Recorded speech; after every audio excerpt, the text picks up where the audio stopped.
इस वक्त सोच विचार मीडिया राजधानी रायपुर के संग्रहालय में मौजूद है, जहां पर आर्ट गैलरी हम आपको दिखाने जा रहे हैं। और कितनी मेहनत से आर्ट गैलरी का आपको प्रथम पृष्ठ से जो जो चीन और जो भारत में जो युद्ध हुए हैं, साथ में जो कांग्रेस के नेता मारे गए हैं, चाहे वो झीरम घाटी की बात हो, लगातार आपको पोस्टर कितनी मेहनत से सजाया गया है।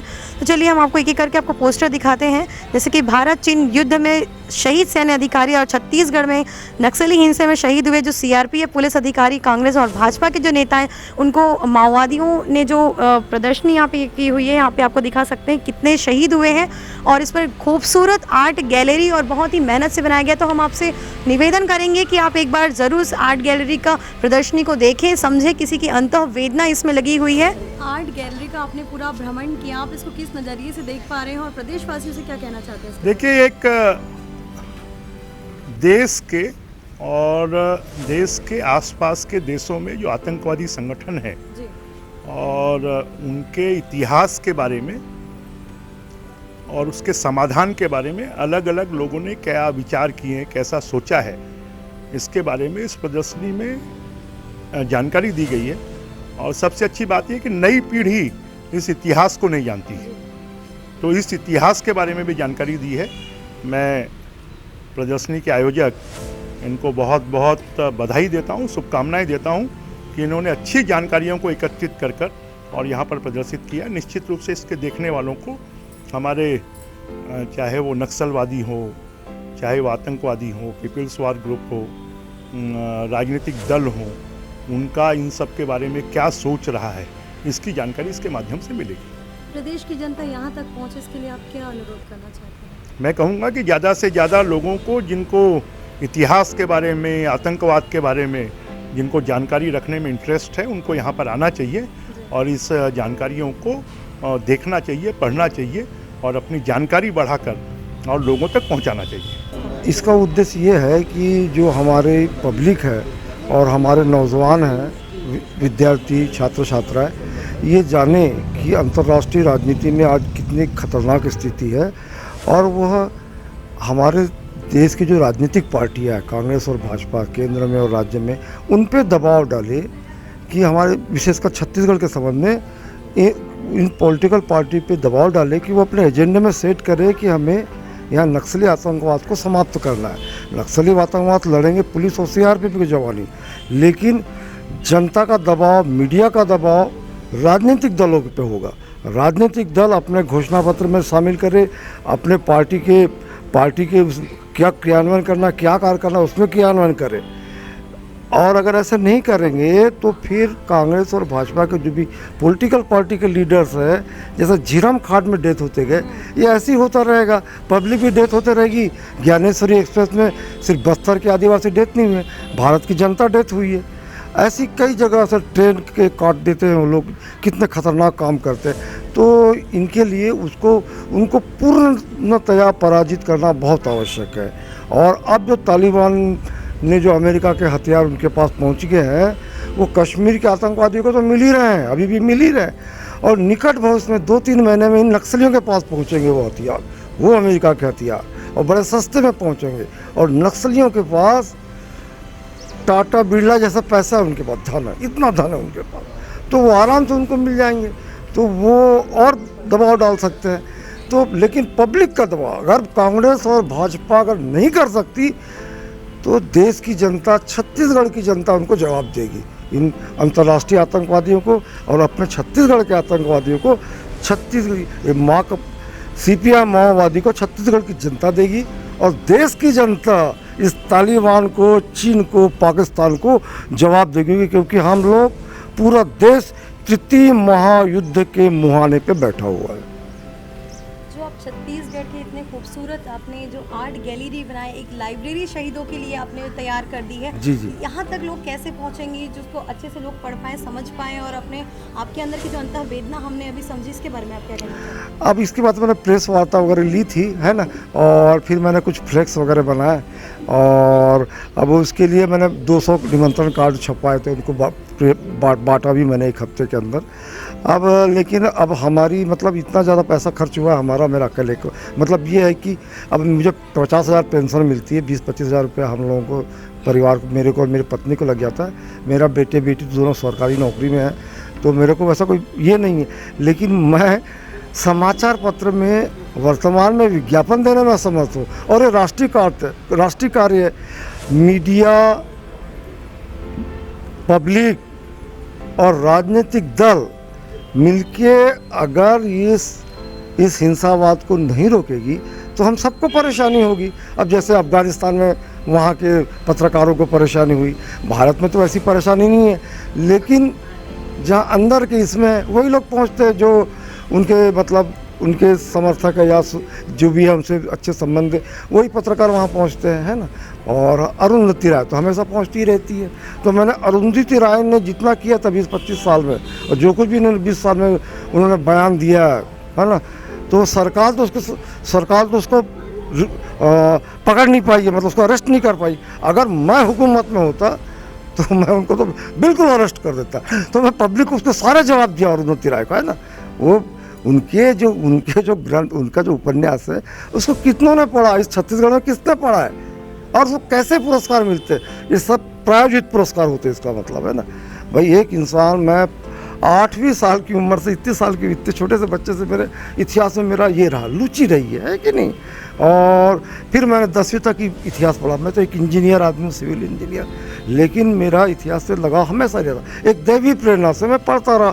फिर मैंने इंदौर यूनिवर्सिटी में इतिहास किया, फिर यहाँ की यूनिवर्सिटी में किया, फिर खैरागढ़ यूनिवर्सिटी PhD किया, और फिर सरकारी अधिकारी होने में क्या समय नहीं लगा मुझे। 16 के बाद जब मैं रिटायर हुआ, फिर अपनी समस्या में रहा, और फिर मेरे को जैसे समय मिला 2 साल में मैंने इसको फटाफट लिखा है। देश प्रदेश की जनता से आप आर्ट गैलरी के माध्यम से क्या कहना चाहते हैं? हाँ, देश मतलब ये इनको जाने, जिसके बारे में भी जो कुछ भी, ऐसा भी सब तो पढ़ नहीं पाएंगे, लेकिन जो भी चीज़ें उनको पूछना है उसको मैं बताऊंगा उन लोगों को, तो उनको समझ में आएगा। तो आगे जाके जब किताब आएगी और थोड़े बड़े होंगे वो, तो वो पढ़ सकते हैं, उनको इंटरेस्ट है। नहीं तो इतिहास में तो बहुत सारी किताबें हैं, तो वो किताबें सिर्फ क्या बड़े सरकार संगोष्ठी करती है, भारत सरकार करती है, राज्य सरकार करती है, लेकिन वो ऐतिहासिक संगोष्ठी में या पुरातत्व संगोष्ठी में वो गिने चुने 50-75 विद्वान पहुँचते हैं। आम पब्लिक कोई मतलब नहीं था। लेकिन अभी तो आम पब्लिक को कोरोना से क्या हुआ है, कोरोना से आम पब्लिक ये हुआ है। मैंने कोरोना के बारे में लिखा है। अब मैं मेडिकल में तो मैं शून्य हूँ, लेकिन जैसा भी जो भी जानकारी मुझे मिलती गई मीडिया के माध्यम से, ये जो भी जानकारी है मैंने मतलब तालिबान के बारे में जानकारी ना मैं मीडिया से प्राप्त करता गया, है ना।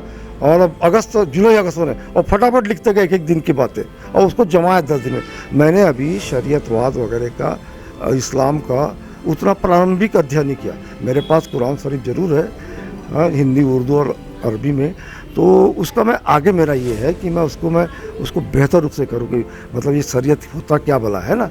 हर देश की अलग अलग शरीयत है, और जो अफगानिस्तान में चल रहा है, जो पाकिस्तान में चल रहा है, तो हमें मतलब मुसलमानों को इस देश की संस्कृति के अनुसार अपना इस्लाम, हमारा संविधान सारे धर्म का देश के प्रत्येक नागरिक की स्वतंत्रता और आस्था का संरक्षण करता है हमारा संविधान। इस देश की सारी समस्याओं का निराकरण संविधान में सम्मिलित है।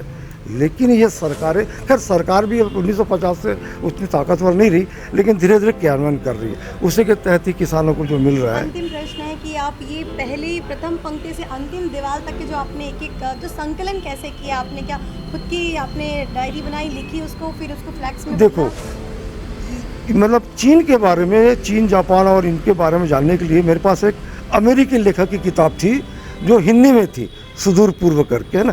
तो वहाँ से मैंने चीन के बारे में कुछ मिले, और फिर इंटरनेट से भी मिल रहे हैं, है ना। और कुछ इतिहास की किताबें, लेकिन बहुत शार्टली लिखा, मतलब इतिहास की जो यूनिवर्सिटी की किताब है उसमें बहुत ही लिमिटेड रहता। और फिर मेरा जो क्या है कि कोई भी चीज़ आई नहीं मेरे सामने, तो वो एक अलग तरह की प्रज्ञा मुझे जागृत होती है। मैं उसमें जो जैसा हंस पानी में से दूध निकाल लेता है, उसमें से इतिहास की बातें अपने आप आ जाती, मुझे कोई ज़्यादा मेहनत नहीं करनी पड़ती, है ना। बाकी चीज़ में जैसे ये मोबाइल वगैरह मुझे कुछ भी नहीं आता है, वो मेरी पोतियाँ करती है, मतलब उनको मालूम है, लेकिन मुझे कुछ नहीं मालूम। और आधुनिक युग का कंप्यूटर ये वगैरह मुझे बिल्कुल जानकारी नहीं है ना। लेकिन प्राचीन चीज़ें, 2500 साल पुरानी चीज़ें जो भी है, वो सब पे मेरा तत्काल मेरा अपने आप मुझे प्रज्ञा होती है, प्रज्ञा ज्ञान प्राप्त होता है अपने आप। मतलब यह सारा ज्ञान मेरा स्वयं का नहीं है, यह प्रकृति द्वारा प्रदत्त ज्ञान है। तो इसलिए मैं अपना सारा मतलब सारी जो भी धन मेरे पास उपलब्ध है, अपने पत्नी के गहनों को बैंक में गिरवी रख के ये पोस्टर छपवा है, समझे है ना। ये बड़ा खतरनाक काम होता है।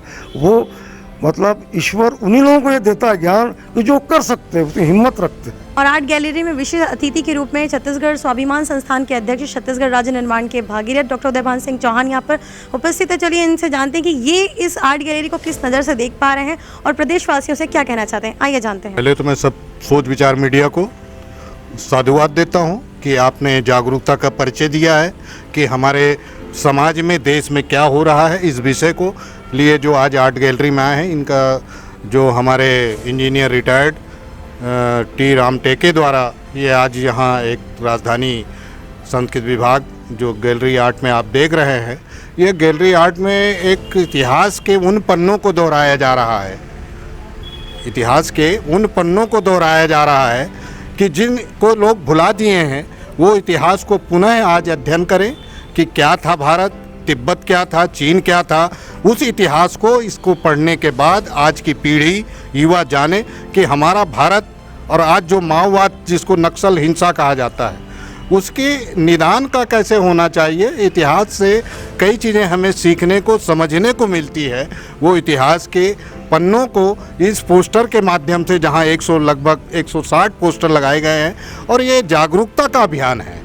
इससे लोगों को समाज में, देश में, प्रदेश में अपनी जो आइडियोलॉजी, जो विचारधारा है, वो जो हिंसा की विचारधारा है और जो साम्यवादी की विचारधारा है, जैसे वाद होता है उसी तरह एक विचारधारा की तरह जो कार्य होते हैं, उन विचारधाराओं में एक कहीं ना कहीं ये माओवाद की विचारधारा जो हमारे छत्तीसगढ़ के बस्तर के दूर सुदूर अंचल में फल फूल रही है, वो फल फूल रही है। उसी के छत्तीसगढ़ के इतिहासकार हमारे राम टेके साहब ने आज यहाँ राजधानी में इन पोस्टर के माध्यम से शासन और प्रशासन, राजनीतिक व्यक्तियों को एक चेतना के रूप में कि इसको लाएं, देखें, समझें और आगे रणनीति बनाएं, जिससे हमें हिंसा से मुक्ति मिल सके। इसका मुख्य उद्देश्य है। और जहां तक मेरा छत्तीसगढ़ के बारे में जो आपने पूछा है कि यह छत्तीसगढ़ का कैसा और इसके बारे में क्या कहना चाहते हैं, तो मेरा छत्तीसगढ़ का संपूर्ण विश्व भारत से मेरा आह्वान है कि मानो सब एक समान, सबको शिक्षा सबको काम। इस उद्देश्य पर चलेंगे तो अवश्य विजय मिलेगी। और यदि इसको विजय इस पे उद्देश्य पे नहीं चलता है, दूसरा मैंने कहता आया हूँ कि जो प्रकृति को मानेगा, सत्य जो सामने है, प्रकृति को मानिए। प्रकृतिवाद ही एक सबसे बड़ा धर्म है, और जो एक अनुशासन होता है वो संविधान होता है। इस नियम धर्म कर्म के साथ चलेंगे तो जरूर हमें सफलता मिलेगी। उसी तात्क्रम में ये आज प्रदर्शनी आर्ट गैलरी की लगाई गई है। और मैं सर्वप्रथम तो हमारे जो साथी यहाँ खड़े हैं कि आज इस जो हमारे शहीदों की यहाँ फोटो लगी हुई है, पहले हमें उनको नमन करना था। अपना जो हमारे इस चाहते कि हमारे इस समय कई सीआरपी, हमारे भारत के जवान और हमारे स्थानीय पुलिस, सारे डिस्ट्रिक्ट इसमें अपनी जानों की आहुति दी है। तो पहले तो हम उनको सम्मान अर्पित करते हैं कि उनकी जहां भी आत्माएं हैं, जहां भी हमारे आम नागरिक शहीद हुए हैं, इसमें वो भी शहीद कहलाएंगे। आम नागरिक भी इस युद्ध में यदि शहीद हुआ है तो उसको भी हम शहीद का दर्जा देते हैं। इन्हीं भावनाओं के साथ हमारे साथ ये शांति यात्रा भी निकाली गई थी, जिसमें जनबंधु जी, चंद्रशेखर जनबंधु भिलाई से गोपने जी, TR राम टेके, उधर पूरा राम टेके साहब का परिवार, इसमें ये समर्पित परिवार राष्ट्र के प्रति अपना कर्तव्य, कृतज्ञता ज्ञापित कर रहे हैं। इसके लिए मैं धन्यवाद देता हूं, साधुवाद देता हूं। जय हिंद, जय भारत, जय छत्तीसगढ़, सेवा जवाहर। सोच विचार मीडिया, सोच आपकी, नजरें हमारी।